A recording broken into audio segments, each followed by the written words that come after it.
Got it. But no, I'm fighting him, and coincidentally, yesterday was my 35th birthday. Oh, wow. Despite my boyish good looks. Happy birthday. I turned 35 yesterday, and when I found out I didn't have to make weight, they agreed to it.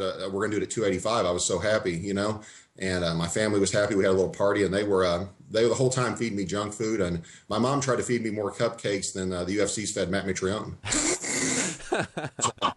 It worked out really well for me.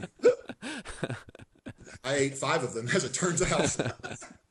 That's remarkable. I'm just curious. To challenge a giant chocolate cake. That was Right. a bad idea, so. Didn't you lose to one of those cupcakes though? Maybe, I don't know. Well said, H. Okay. Well said. I don't support that statement. Okay. I'm not standing behind that.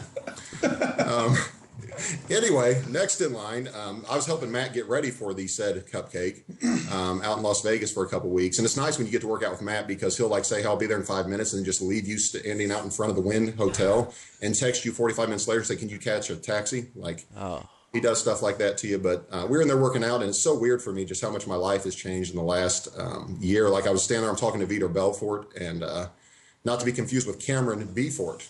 Right. But I'm standing there talking to Vitor, and he's like, you know, showing me a few things, working out with him a little bit. And we got talking about his next opponent. I guess he's fighting Yoshishiro Akiyama, right?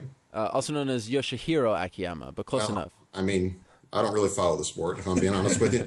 But I got talking to Vitor about him a little bit, and I've always been a big Vitor fan. You know, I'm really hoping he pulls that out. But Akiyama is really tough. I mean, he really is. I didn't see his last fight, but for the joke's sake, we're going to pretend like I actually watched his last fight. And I mean, that guy is just a warrior, man. I mean, at one point, his eyes were both almost completely swollen shut. And he continued to fight, and that was even before the fight started. Like, that was the first round before he came out. So I thought going into a fight in that condition and continuing to fight was just really a big show of heart. So congrats to Akiyama. It gets worse from here, Ariel. Those are my weak ones. I'm not even saying anything at this point. I don't want to be connected to this in any way, shape, or form. Oh my goodness, that's aggressive. All right. Oh, I wanted to say I saw your interview with Alistair Overeem. Oh yeah, that was just now. Wait, just now? I thought it was the other day. Oh well, we had 2 interviews. We just had him on earlier. Back, even though you stiffed him on the iPad or iPhone, whatever you're supposed to get him. The iPad. Yeah, we're still friends. Okay. Yeah, I was watching your interview. You're giving out iPads for guests? No. What the hell's going on here, It's a whole miscommunication, Matt. Trust me, I'm not stiffing you on any kind of iPad or Apple product. Well, I got to tell you, if there's anybody's word you can trust, it's a Jew. Oh, God. Sorry. No people have suffered more than my people. I'm allowed to say it. Who are your people? Huh? Who are your people? I'm Jewish, so like a quarter of me has been suffering. Suffering forever. It also gives me a 25% chance of being successful in life. That is true, yeah. So anyway, I'm watching you teach Alistair Overeem how to Dougie, which I got to be honest with you, I'm really glad you didn't try to teach him how to rugby from what I saw in Australia with you and Matt. That was the most uncoordinated athleticism I've ever seen, but mostly on your end. Matt didn't look too bad. Entertainment, my friend, entertainment. Yeah. But, you know, Overeem, I saw the other day he's talking about switching sports, and he wants to go into boxing and fight one of the Klitschko brothers, I believe. I can't really keep those two apart. But he's talking about switching sports, and you know, I saw his fight with Fabricio Verdum, and I heard he passed his drug test, which I was, you know, really surprised at. I was really impressed that he did that. So I think that instead of boxing, he might want to check the Tour de France because he's obviously one of the best in the world at cycling, in my opinion. So that's all I have for Alistair. Sorry. It's cycling. What are you trying to imply there, Sean?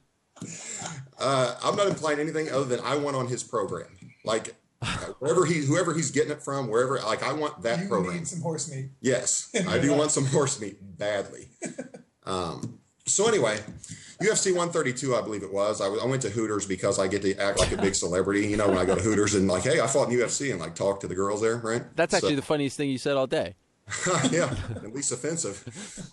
So I'm there watching Dominic Cruz, Uriah Faber fight, and never been a big Faber fan, mostly because, I mean, I just don't know how you can walk around that cocky when you are 2 inches away from have to ride in a car seat. You know, like how you can be that cocky and that small at the same time, I cannot imagine. But and he's got an ass on his chin. Like I don't even have a joke for that. Like, it looks like I get turned on watching him talk. So So when you said male ass turns you on. yes, pretty much. Like, get a G-string, something, put it on there. I don't know. So anyway, Wow. watching them fight, I will agree that little guys' fights are more entertaining than bigger guys' fights in most cases. But I was watching them fight, and they're both so small. Like, even the referee looks like a giant compared to him. And, you know, like, I was watching, I was thinking, you know what, man, if I want to see two little kids get beat up, I'll go to Brett Rogers' house. All right. Yeah, I can't do this anymore. I can't. I got two more. They're awesome. I can't. That is way over the line. I got only two more. No, that is it worse than that? That is way. No.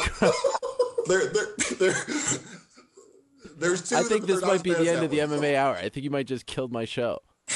No, I've got two more that aren't as bad. Just do them. Just, Okay. What do you mean, just do them?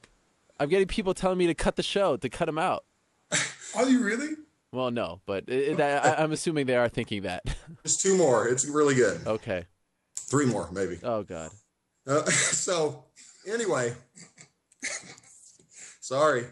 To Tito Ortiz. Oh, no. You know, Could not talk about Tito. It's traditional that you make fun of Tito Ortiz on Mitrione Minute. I can't do it. I'm a big Tito fan. I've met him twice. There's no joke following that up. I really do. I've always been a Tito fan. I liked him a lot. I was happy to see him. I like Ryan Bader too, but I was really happy to see Tito get a win, man. He's done a lot for the sport, and it's a lot to do with what guys are getting paid to do that. Well said. That said, I was also really surprised that he stepped in to fight Rashad Evans on short notice like that. I had heard there was rumors that he was going to fight Matt Hamill in a rematch, but Matt Hamill wasn't trying to hear it. So we couldn't do, he wasn't going to do that one, but Dude, you know, can't do that. wait, it's better. So Are anyway, you trying to kill your career right now, or what? What's going on? it's all to be funny. Okay. Sorry, it's supposed to be funny. That's So, great.